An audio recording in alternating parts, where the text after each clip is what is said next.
오늘 우리에게 주시는 하나님의 말씀은 에베소서 4장 25절에서 32절까지 말씀입니다. 신약성경 314페이지 에베소서 4장 25절에서 32절까지 말씀 함께 교독하겠습니다. 그런즉 거짓을 버리고 각각 그 이웃과 더불어 참된 것을 말하라. 이는 우리가 서로 지체가 됨이라. 분을 내어도 죄를 짓지 말며 해가 지도록 분을 품지 말고 마귀에게 틈을 주지 말라. 도둑질하는 자는 다시 도둑질하지 말고 돌이켜 가난한 자에게 구제할 수 있도록 자기 손으로 수고하여 선한 일을 하라. 무릇 더러운 말은 너희 입밖에도 내지 말고 오직 덕을 세우는 데 소용되는 대로 선한 말을 하여 듣는 자들에게 은혜를 끼치게 하라. 하나님의 성령을 근심하게 하지 말라. 그 안에서 너희가 구원의 날까지 인치심을 받았느니라. 너희는 모든 악독과 노함과 분냄과 떠드는 것과 비방하는 것을 모든 악의와 함께 버리고 서로 친절하게 하며 불쌍히 여기며 서로 용서하기를 하나님이 그리스도 안에서 너희를 용서하실 것 같이 하라. 아멘. 우리는 지난주를 통해 우리가 새 사람을 입은 자들이라 하는 것을 배웠습니다. 우리는 예수 그리스도로 옷 입은 사람들입니다. 그러므로 옛 사람은 버리고 새 사람을 입은 자들이 다 된 것이죠. 그래서 사도 바울은 이 에베소서를 통해서 내내 우리에게 말씀하고 있습니다. 우리는 신령한 복을 받은 존재로서 사망에서 생명으로 옮겨진 바 되었고 소외되었던 자에서 화해된 사람으로 나아오게 되었다는 겁니다. 바로 이러한 사람들이 함께 모여 있는 곳이 바로 교회입니다. 교회는 하나님의 백성, 사망에서 생명으로 옮겨진 사람들, 소외되었었지만 이제는 화해가 되어 하나가 된 사람들, 바로 그 사람들이 모여 있는 곳이 교회라는 것을 말씀하여 주고 있습니다. 이제 사도 바울은 그리스도로 새 사람을 입은 존재들로서 이제 우리가 어떠한 삶을 살아야 하는지 그 구체적인 내용을 오늘 말씀을 통해서 보여주고 있습니다. 25절 앞절 그 시작하는 부분을 보십시오. 그런즉이라고 말씀하고 있습니다. 그런즉이라는 말은 앞의 내용이 근거가 되므로 뒷내용이 따라오는 것을 말합니다. 자, 우리가 바로 그러한 존재가 되었으니까 그런즉 이제는 우리는 어떠한 삶을 살아야 한다라는 것을 논리적으로 설명하고 있는 것입니다. 오늘 본문을 통해서 그리스도로 새 사람을 입은 우리의 삶의 모습을 한번 돌아보고 점검해보고 그에 합당한 삶을 살아가고 있는지 더욱더 결단하는 시간이 될 수 있기를 간절히 소망합니다. 5가지로 좀 정리가 된 것 같습니다. 첫 번째는 거짓말을 하지 말고 참말을 하라라고 권면합니다. 25절에 그것을 설명하고 있죠. 같이 한번 읽어볼까요? 시작. 그런즉 거짓을 버리고 각각 그 이웃과 더불어 참된 것을 말하라. 이는 우리가 서로 지체가 됨이라. 우리는 거짓을 버리고 참된 것을 말해야 합니다. 왜냐하면 우리는 바로 예수 그리스도의 몸, 예수 그리스도의 지체가 그리고 예수 그리스도의 가족이 되었기 때문에 그렇습니다. 우리의 주인이신 예수님은 어떤 분입니까? 우리의 주인 되신 예수 그리스도는 스스로 그렇게 말씀하셨잖아요. 내가 곧 길이요 진리요 생명이라고 말씀하셨습니다. 예수님은 바로 진리이십니다. 그러므로 예수님은 늘 진실하셨죠. 예수님은 거짓이 하나도 없으셨던 분입니다. 그러므로 우리가 예수님을 따른다, 예수님의 제자가 되었다, 예수님의 가족이 되었다 하는 그 의미 속에는 우리가 진실을 추구하고 있다, 진실을 따르고 있다 하는 그 의미가 함께 포함되어 있습니다. 여러분 그리스도인이시죠? 여러분 예수님의 제자이시죠? 예수님을 따르고 계시죠? 자, 그러면 우리는 또한 진실을 따라가고 있다 하는 그 의미가 담겨져 있습니다. 만약에 우리가 거짓말을 일삼고 거짓말을 늘 하고 있다고 한다면 우리는 어쩌면 하나님의 자녀가 아닌지도 모르겠습니다. 왜냐하면 거짓말하는 자는 거짓의 아비의 자녀이기 때문에 그렇습니다. 요한복음 8장 44절에 예수님께서 뭐라고 말씀하셨습니까? 너희는 너희 아비 마귀에게서 났으니 너희 아비의 욕심대로 너희도 행하고자 하느니라. 그는 처음부터 살인한 자요 진리가 그 속에 없으므로 진리에 서지 못하고 거짓을 말할 때마다 제 것으로 말하나니 이는 그가 거짓말쟁이요 거짓의 아비가 되었습니다. 사탄을 한마디로 정의하자면 거짓말쟁이라는 겁니다. 거짓의 아비라는 것이죠. 그런데 우리가 만약에 계속 거짓을 말하고 거짓말로 일관하고 있다고 한다면 우리는 거짓의 아비의 자녀인 것이죠. 그러므로 우리는 늘 우리의 말을 점검해 볼 수 있어야 합니다. 정말 참말을 하고 있는가? 거짓말을 배격하고 있는가? 교회는 신뢰의 공동체입니다. 어느 한 사람이 그것을 말하면 저 사람의 말은 늘 진실하다 하는 것을 신뢰함으로 이루어져 있는 공동체입니다. 그런데 그 교회 속에서 거짓말이 난무하고 있다고 한다면 그 신뢰는 깨어지고 말 것입니다. 그러면 그 교회는 더 이상 교회되지 못하는 것이죠. 거짓말은 진리를 왜곡시키고 진실을 파괴시킵니다. 그러므로 거짓말은 그리스도의 몸된 그 교회의 급소를 찌르는 것과 같다라고 말할 수 있습니다. 많은 교회들이 거짓말로 인해서 파괴되었습니다. 리더인 목사나 장로가 쉽게 말했던 한마디의 거짓말이 불신이 되고 그것이 그 교회에 큰 파급 효과를 일으켜서 결국 교회 전체가 무너지는 안타까운 일들이 많이 있는 것을 봅니다. 그러면 우리는 이 거짓말을 얼마나 경계해야 하는가 하는 것을 돌아보게 됩니다. 초대교회에서 아나니아와 삽비라 사건을 기억하실 것입니다. 아나니아와 삽비라가 우리가 인간적으로 실용적으로 생각하면 참 대단한 일을 한 사람들이잖아요. 자기 전 재산을 다 팔아가지고 반 숨기고 반은 바쳤잖아요. 대단한 일 같잖아요. 자기 재산의 반을 바친다는 것이 쉬운 일이 아니잖아요. 그런데 명예와 욕심이 생겨서 전 재산을 바치는 것처럼 하면서 반만 바치는 거짓말을 했습니다.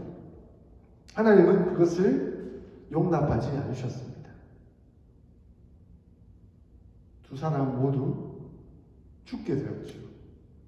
아니 하나님, 우리 인간적으로 좀 거짓말도 하게 되고 또 실수로 하지 않습니까? 그런데 죽게까지 하는 것은 너무 심한 것 아닙니까? 라고 항변할 수 있을지 모르겠습니다. 그런데 초대교회에서 하나님은 그것을 용납지 않으시고 죽음으로 그것을 심판하셨습니다.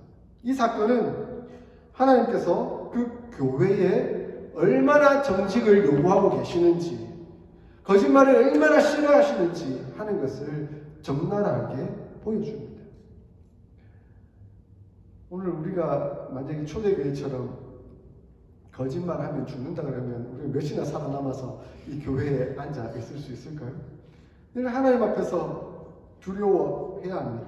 그래서 조금이라도 거짓이 우리 삶에, 우리 말에 들어오지 않도록 애쓰며 수고하며 노력해야 합니다. 그러므로 신뢰는 그리스도의 공동체를 강화시킬 겁니다. 우리가 정말 참말을 한다. 저 사람 정말 신뢰할 만하다. 우리 서로 정말 신뢰의 공동체가 되었다라고 한다면 우리 교회는 더욱 건강하고 더욱더 강력한 교회가 되겠지만, 그러나 그 신뢰가 무너지고 불신하게 되면 그리스도의 공동체성은 완전히 약화되고 말 것입니다. 그러므로 우리는 늘 돌아볼 수 있어야 합니다. 거짓말은 하지 않고 참말을 해야 하는 것이죠. 근데 참말을 하더라도 나중에 연결해서 말씀드리겠지만 덕과 유익을 생각하며 살펴야 합니다. 나는 늘 참말만 해. 나는 늘 진실된 말만 해. 라고 말하는 사람이 굉장히 조심해야 될 것 중에 하나가 뭐냐면, 그 참말이긴 하지만 덕과 유익을 위해서 말하고 있는가 하는 것을 점검해 볼 필요가 있습니다. 어느 못생긴 사람이 교회에 왔어요. 참 못생겼네요. 참말은 말했지만 덕과 유익을 위한 말은 아니었습니다. 그 사람은 그 말은 그에게 상처를 주고 고통을 주는 말이 되는 것이죠. 그래서 좀 유머러스하게 좀 받아주면서 좀 이해하게 또 덕과 유익이 넘치는 그런 말들로 하면 얼마나 좋을까요? 참 개성이 있으시네요. 이렇게 말하면 훨씬 더 오히려 그 말이 상처가 될까요? 근데 잘 분별해서 말할 수가 있어야 합니다. 그러면 우리는 늘 기억해야 합니다. 첫 번째, 거짓말은 하지 말고 참말을 해야 합니다. 자, 두 번째, 분노하여도 죄는 짓지 말라라고 말씀합니다. 이 말씀은 시편 4편 4절의 말씀을 가지고 온 것 같습니다. 우리 26절 같이 한번 읽어볼까요? 시작. 분을 내어도 죄를 짓지 말며 해가 지도록 분을 품지 말고. 시편 4편 4절의 세 번역을 보면 너희는 분노하여도 죄 짓지 말아라. 잠자리에 누워 마음 깊이 반성하면서 눈물을 흘려라 라고 말씀하고 있습니다. 이 본문을 헬라어 원문으로 보면 해석하면 이렇습니다. 분노하라. 그러나 죄는 짓지 말라라고 되어 있습니다. 그러니까 이 말씀의 의미를 보면 분노를 하지 말아라라고 말씀하는 경우도 있지만 때로는 분노해라라고 하시는 말씀이라는 것을 우리가 알 수 있습니다. 우리는 그리스도인으로서 분노해야 될 때와 분노하지 말아야 될 때를 잘 분별할 수 있어야 합니다. 그러므로 우리의 삶 속에서 이 화냄, 분냄이 두 종류가 있다는 것을 기억해야 합니다. 하나는 의로운 분냄, 그러니까 내어야 할 분냄이고, 또 하나는 불의의 분냄, 그러니까 내지 말아야 할 분냄이라는 것입니다. 결국 분을 내어 죄를 짓는 것은 불의의 분냄이라고 말할 수 있겠죠. 분을 내었는데 그 분냄이 죄로 연결되는 것은 합당하지 않은 분냄이라고 말할 수가 있습니다. 많은 경우 불의의 분냄은 하나님의 뜻이 아닌 자기의 뜻에 의해서 화가 나는 경우를 말하는 것입니다. 창세기 4장 23절에 보면 가인의 후손인 라멕의 이야기가 나옵니다. 그 라멕이 뭐라고 이야기하고 있죠? 자신의 감정, 자신의 분노를 그 본문에 표현하고 있습니다. 나의 상처로 말미암아 내가 사람을 죽였고 나의 상함으로 말미암아 소년을 죽였도다 라고 이야기하고 있습니다.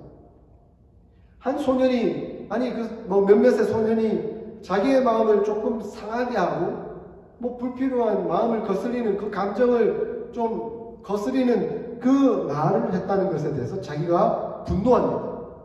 분노할 뿐만 아니라 그것으로 사람을 죽이기까지 합니다. 그리고는 뭐라고 말합니까? 가인을 위하여는 벌이 700일인데 라멕을 위하여는 벌이 77배의 1이로다 라고 비아냥거립니다. 가인을 위하여는 벌을 700일인데 하는 것은 하나님이 말씀하셨던 거죠. 그런데 라멕을 위하여 벌이 77배의 1이로다 하는 것은 자기 스스로 말하는 거예요. 하나님 말씀을 빗대어서 나는 하나님보다도 더 강력한 그런 권위와 능력이 있다라고 표현하는 것과 마찬가지인 것이죠. 이것은 명백한 죄지음입니다. 분냄 이후에, 화냄 이후에 죄로 이어지는 단적인 예를 보여주고 있는 것입니다. 자신의 뜻대로 되지 않는다고 화를 내는 대부분은 불의의 분냄, 곧 죄를 짓는 분냄이 되는 것입니다. 그러므로 내가 이렇게 화가 나서 막 소리를 지르고 상대방에게 좀 막 해를 가하려고 하는 말이든 행위든 그런 것이 그 근본적으로 어디에서 나오고 있는가 하는 것들을 늘 생각해 보아야 합니다. 점검해 보아야 합니다. 분별해야 합니다. 그것이 정말 하나님의 공의, 하나님의 정의에 따른 의로운 분냄이 아니라고 한다면 대부분은 다 내 감정, 내 화냄으로 나온 것임을 기억하고 그것은 곧 하나님 앞에 다 내려놓을 수가 있어야 합니다. 그런데 오늘날 같은 세상에서는 그리스도인들이 더욱 분을 내지 않으면 안 되는 그 필요성이 있다는 것 또한 우리가 보게 됩니다. 하나님은 결코 죄와 타협하지 않으시기 때문에 죄에 대해서 분노하십니다. 그러면 우리가 하나님과 닮았다고 한다면, 하나님을 따른다고 한다면 죄에 대해서는 분노할 수 있어야 합니다. 잘못에 대해서는 저는 잘못되었다라고 화를 낼 수가 있어야 한다는 것이죠. 우리는 분노해야 할 죄에 대해서는 타협하고 침묵하는 경우가 참 많은 것을 봅니다. 이게 약간 선택적 분노? 이렇게 저는 생각이 들더라고요. 남이 하면 불륜이고 내가 하면 로맨스다 라고 말하는 것이 선택적 분노죠. 남이 잘못 저지르는 것에 대해서는 이야 저거 불륜이다 이러면서 나는 진실한 사랑이 아닐까? 이렇게 말하고 있다고 한다면 그것은 선택적 분노라는 것이죠. 우리는 이것을 늘 점검해 보아야 합니다. 자신의 성향도 돌아보아야 합니다. 정치적 성향으로 보면 많은 분들 제가 만나봤을 때 그 어떤 정치적 성향을 드러내는 분들의 모습을 보니까 상대당이 잘못하는 것에 대해서는 급격하게 분노하시고 그것에 대해서 잘못을 막 다 끄집어냅니다. 그런데 자기가 지지하는 정당이 잘못한 것에 대해서는 입을 닫아버리고 침묵하는 경우가 대부분이더라고요. 너무 정치적으로 편향되어 있으면 이런 선택적 분노로 나오는 경향이 있을 수 있습니다. 그러므로 우리는 늘 하나님 앞에서 겸손하게 서 있어야 합니다. 그래서 어느 상황에 있든 어느 위치에 있든 그것이 하나님 앞에서 잘못된 것이고 죄라고 한다면 우리는 그것에 대해서 분노할 줄 알아야 합니다. 분노할 수 있어야 합니다. 그리고 그것을 고치도록 해 나가야 하는 것이죠. 뿐만 아니라 나 자신이 혹시 그 앞에서 잘못 서 있지는 않은지를 분별할 수 있어야 되는 것이죠. 그러므로 우리 그리스도인들은 항상 따뜻하지만 냉철한 감독관이 될 수 있어야 합니다. 또한 우리가 기억해야 할 것은 분을 품더라도 분을 오래 품지 말아야 한다는 것입니다. 그래서 오늘 26절에 해가 지도록 분을 품지 말라라고 말씀하고 있습니다. 이것을 문자적으로 해석하면 곤란합니다. 그러면 해가 떠 있을 동안에는 내가 마음껏 분내도 되겠네? 이렇게 말하는 것은 옳지 못하다는 것이죠. 그러면 여러분 남극과 북극은 6개월 동안 해가 떠 있거든요. 그린란드 지역 같은 경우는 거의 3, 4개월 해가 떠 있습니다. 그린란드에 사람들이 살고 있잖아요. 그러면 그곳에 있는 사람들은 3, 4개월 해 떠 있으니까 내가 마음껏 분내도 되네. 그러면 3, 4개월 동안 계속 해를 보면서 분내도 된다. 이런 의미로 받아들여서는 안 된다는 것입니다. 이것은 곧 내가 분노가 오를 수 있지만 그 분노가 왔을 때 오래 가지 않도록 마음을 컨트롤하고 하나님 앞에 맡길 수 있어야 한다는 것을 가르치고 있다. 그것을 기억해야 합니다. 분노를 그치면 평안이 옵니다. 그리고 분노를 그치면 영육 간에 강건해집니다. 그리고 분노하면 혈압이 엄청나게 상승해요. 그리고 피가 거꾸로 솟는다 하잖아요. 그죠? 그러면 결국 몸 상하는 건 나 자신입니다. 그리고 몸이 상할 뿐만 아니라 영혼까지 상하게 되는 결과를 얻을 수가 있는 것이죠. 그러므로 우리는 이 분노를 잘 조절할 수 있어야 합니다. 분노를 그치면 평안이 오고 영육 간에 강건함을 얻을 수 있지만 분노를 컨트롤하지 못해서 그것이 울화가 되고 상대를 죽이고 싶은 심정까지 가게 된다면 그것은 상대를 죽이든지 아니면 나를 죽이는 결과가 되고 맙니다. 그러므로 우리는 늘 이 화냄, 분노를 점검해 볼 수가 있어야 합니다. 저는 여러 번의 결혼식 주례를 섰지만 그 결혼식 주례를 하면서 이런 말을 합니다. 부부가 때로는 싸울 수도 있다. 근데 그 부부가 싸웠다고 해서 그 화를 가지고 침대까지 가져가지 마라. 아니면 땀 각방을 쓰지 마라 라고 권면합니다. 그러니까 밤이 되면 부부가 한 방에 들어와서 손을 잡고 기도함으로 그 화를 다 내려놓고 하나님 앞에 맡겨드리고 다 처리하라라고 권면하는 것이죠. 그래서 사도 바울은 계속해서 마귀에게 틈을 주지 마라라고 표현하고 있는 겁니다. 사탄은요 화난 사람 곁에 있어요. 분내고 있는 그 사람 곁에 왜 그런지 아세요? 탁 터치기만 하면 폭발하는데 그 폭발이 자기에게만 영향을 끼치는 게 아니라 상대방에게도 다 끼치도록 되어 있는 거죠. 그러므로 교회 안에 분냄을 폭발하도록 만드는 것이 사탄의 계략입니다. 목사가 폭발해버리고 그 교회의 지도자인 장로가 폭발해버리면 그 교회는 진짜 폭발이 되어버립니다.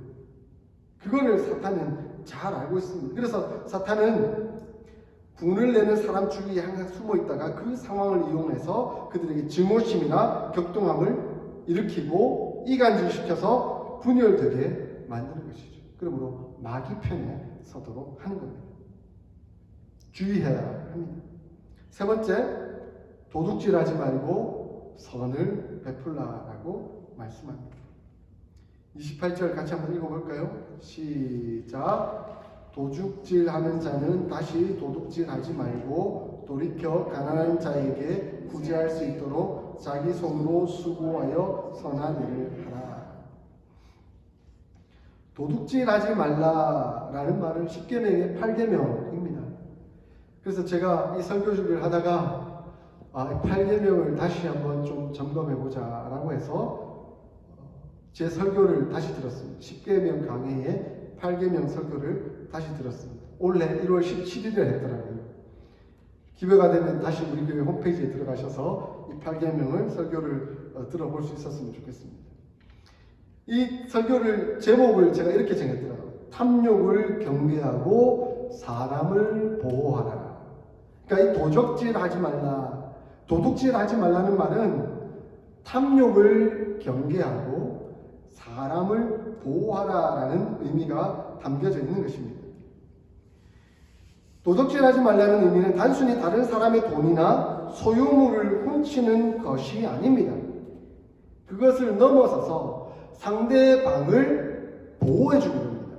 그러니까 사람의 생명을 더 가치 있게 여기는 그 의미가 담겨져 있다는 것입니다. 그러므로 도둑질하지 말라는 것은 단순히 남의 것을, 남의 소유물을 내가 훔치는 것을 넘어서서 사람을 보호하고 인권을 존중하는 일에 내가 앞장서는 일에는 결코 소홀히 하지 말아야 한다는 의미가 담겨져 있습니다. 그러므로 우리가 정부에 바쳐야 할 세금, 관세 이런 것들 포탈하는 것 또한 도둑질하는 것이 되고 고용주들이 고용인들을 내 하인처럼 부려먹으면서 마음껏 착취하는 것 또한 도적질이 될 수도 있고요.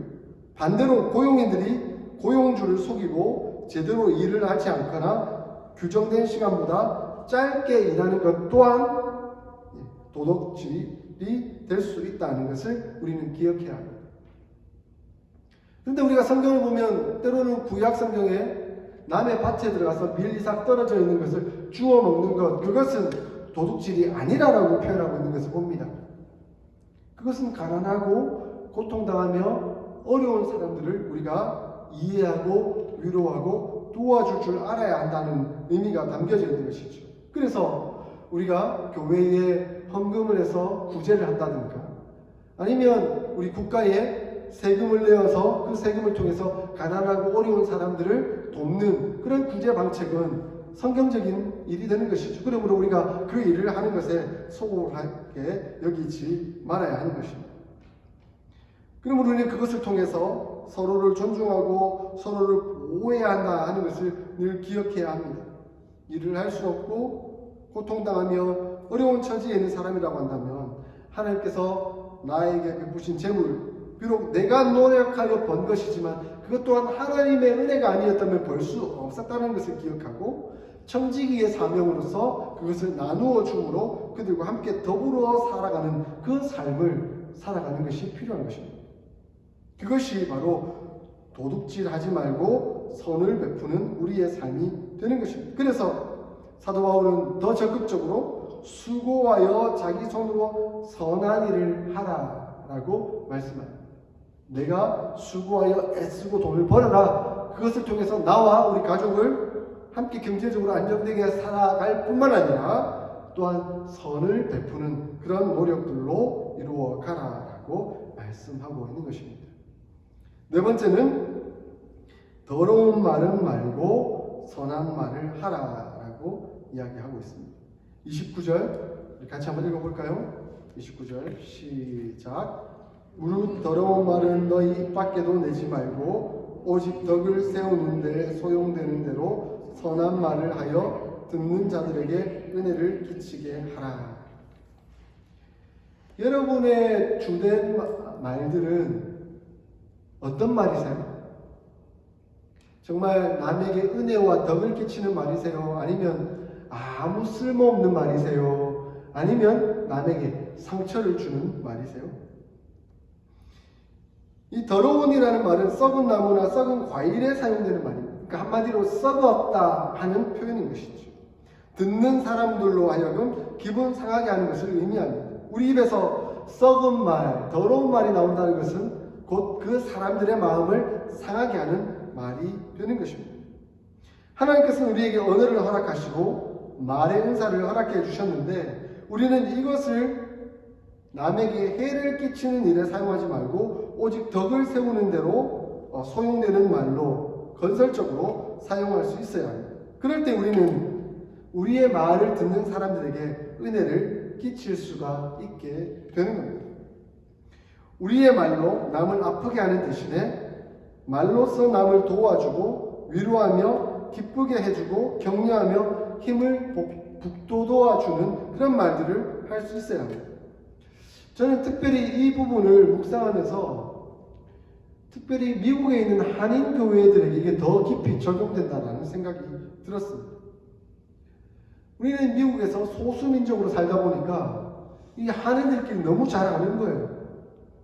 근데 그 너무 잘 아는 사이가 긍정적으로 또 이해하고 좋은 측면으로 작용하면 좋겠는데 부정적으로 말하는 경우가 너무 발생하고 있다는 것을 전 참 많이 봅니다. 그 사람의 결혼 관계, 그 사람의 금전 관계, 그 사람의 과거 사건들 그런 것들을 상세히 아는 거예요. 그러면 그 과거의 그 많은 일들이 자신에게는 참 아픔의 일일 텐데 그래서 좀 숨기고 싶은데 숨기고 싶지만 그게 숨겨지지 않거든요. 그래서 정말 나에게 신뢰되는 그 사람에게 가서 내 아픔을 다 토로하고 정말 다 열어놓고 얘기를 하는데 그러면 그 사람이 나를 이해하고 감싸주고 덕을 세우면서 은혜롭게 이야기해 줄 줄 알았는데 그때는 그랬던 것 같은데 나중에는 돌아서서 딴 사람에게 저 사람에 대한 이야기를 함부로 말하고 다니는 그런 상황들이 발생하는 것을 종종 봅니다. 그러다 보니 내가 이 얘기를 정말 아픔으로 고통하며 저 사람에게 위로받기 위해서 했었는데 그 얘기가 정말 이 한인 사회에서 가십거리로 또 돌아다니고 있구나. 그것을 느꼈을 때 그는 절망에 빠지는 것이죠. 더 고통하게 되는 것이, 더 아파하게 되는 것이. 그리고 그 말했던 사람을 이제 더 이상 가까이 할 수 없게 되고 그 사람이 교회의 사람이었다고 한다면 그 교회에 더 이상 나올 수가 없게 되는 것입니다. 우리는 이것을 더욱 주의해야 합니다. 더 각별히 여겨야 합니다. 그러므로 우리 교회에 혹시 누가 오신다고 한다면 그가 아픔을 이야기했다고 한다면 그 아픔을 공감해주고 이해해주고 감싸주고 회복하도록 도와주는 역할을 해야 되는데 그걸 어디 가서 함부로 말하는 것은 정말 하나님 앞에서 두렵고 떨림으로 주의해야 할 사항입니다. 그러므로 우리가 늘 기억해야 합니다. 더러운 말은 말고 선한 말을 하라. 이 말씀은 우리 교회 교인들로서 더 절실하게 가져야 할 표현입니다. 제가 한국에 목회하고 있을 때 서울 쪽에서 한 권사님이 떡집을, 그러니까 방앗간을 하다가 진짜 그대로 다 망해서 어떻게 이렇게 오토바이 한 대 들고 동생이 살고 있는 울산까지 오게 되었습니다. 울산까지 왔을 때 이분들은 정말 답답하고 힘든 상황에서 교회를 찾아왔죠. 그리고 제가 새가족부 담당이었기 때문에 만나서 상담을 하게 되었습니다. 그간의 아픈 이야기를 하시더라고요. 남편께서 어떻게 돌아가셨는지, 그리고 그 상황 속에서 자기가 경제적으로 어떤 고통을 당했는지, 어떤 어려움을 당했는지,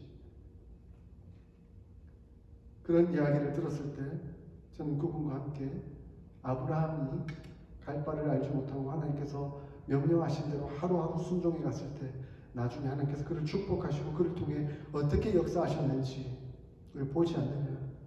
권사님도 이제 새로운 한 걸음을 떼는 그 상황에서 앞길이 막막하고 답답하시겠지만 하나님께서 어떻게 역사하시는지 한번 기대하고 기도하면서 한 걸음 한 걸음 가봅시다. 그렇게 위로하고 격려해 주었습니다.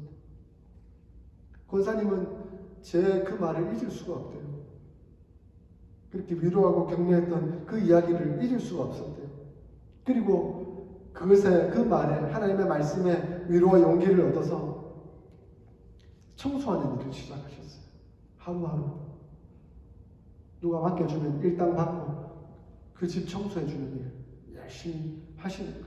근데 열심히 했더니 소문이 나는 거예요. 와, 이분한테 맡겼더니 이분이 청소 너무 잘하더라. 그러니까 또 다른 사람이 또 요청을 하는 거예요. 근데 혼자 몸으로 여러 집을 뛸 수 없으니까 다른 사람, 같이 일할 수 있는 사람을 부탁을 하는 거예요. 도움을, 내가 지금 청소하는 일을 하는데 내가 이렇게 방법을 썼더니 다른 사람들이 좋아하고 나에게 요청하더라. 당신도 일해볼래? 라고 하면서 그 여러 사람들과 함께 일을 하기 시작하게 된 거죠. 그렇게 한 분에게 일을 맡기 또 다른 집을 하고 또 다른 집을 하고 나중에는 공공기관, 회사, 큰 기업까지 일을 맡게 되고 지금은 그 직원이 37명인가 38명까지 되는 큰 사업을 이루게 되셨다. 그리고 저를 위해서 기도해 주시고 저를 위해 후원해 주시고 섬겨주시는 분이 되셨습니다. 하나님께서 이렇게 참된 말, 선한 말, 위로가 되는 말, 격려하는 말, 그 하나님의 말씀을 통해서 한 사람을 세워갈 뿐만 아니라 공동체를 세워가고 계신다는 것을 말씀해 주고 있습니다. 마태복음 12장 35절 37절에 이런 말씀을, 선한 사람은 그 쌓은 선에서 선한 것을 내고 악한 사람은 그 쌓은 악에서 악한 것을 내느니라. 내가 너희에게 이르노니 사람이 무슨 무익한 말을 하든지 심판의 날에 이에 대하여 신문을 받으리니 내 말대로 의롭다함을 받고 내 말대로 정죄함을 받으리라. 하나님은 심판하시는데 무엇을 가지고 심판하시냐면 말을 가지고 심판하시겠다라고 예수님이 말씀하고 있습니다. 그러니까 지금 우리가 하는 날마다의 말은 하늘의 녹음기에 녹음되고 있습니다. 우리가 하늘나라에 갔을 때 우리의 했던 말들이 다 녹취되어서 밝혀지게 될 거예요. 그래서 함부로 말하면 안 됩니다. 말을 조심하셔야 돼요. 두렵고 떨림으로 써야 합니다. 마지막 5번째, 악의를 버리고 서로 용서하라라고 말씀합니다. 31절, 32절에 그것을 말씀하고 있는데요. 악독은 남과 화합하려고 들지 않는 음험하고 노를 잘 내는 말을 말합니다. 그리고 노함은 감정적인 격분을 말하고 분냄은 내적인 뿌리 깊은 적대감을 말하는 것이죠. 그리고 떠드는 것은 흥분해서 소리를 지르며 서로 싸우는 것을 말합니다. 그리고 회방하는 것은 다른 사람이 없는 데서 그 사람을 비방하여 그의 명예를 훼손시키는 것을 말하는 것이죠. 그리고 이 모든 것을 포괄하여서 악이라는 표현을 쓰고 있습니다. 그러니까 악의는 앞에 있었던 모든 그런 잘못들을 다 포괄하고 있는 것이죠. 그러므로 우리는 이 악의에 대해서 버릴 수 있어야 됩니다. 그러나 그리스도인들은 서로 인자하며 서로 용서하고 용납한다라고 말씀하고 있습니다. 인자라는 단어가 헬라어로 크레스토스예요. 크레스토스. 우리는 예수님을 믿잖아요. 예수님을 그리스도라 부르는데 그리스도를 헬라어로 크리스토스라고 말합니다. 그러니까 크레스토스, 크리스토스 비슷한 말을 쓰죠. 이것은 자연스럽게 그리스도인들은 인자함을 가지고 있다 하는 것을 말씀하여 주고 있습니다. 이 인자함은 서로를 불쌍히 여기는 마음의 태도이고 서로를 용서하는 삶을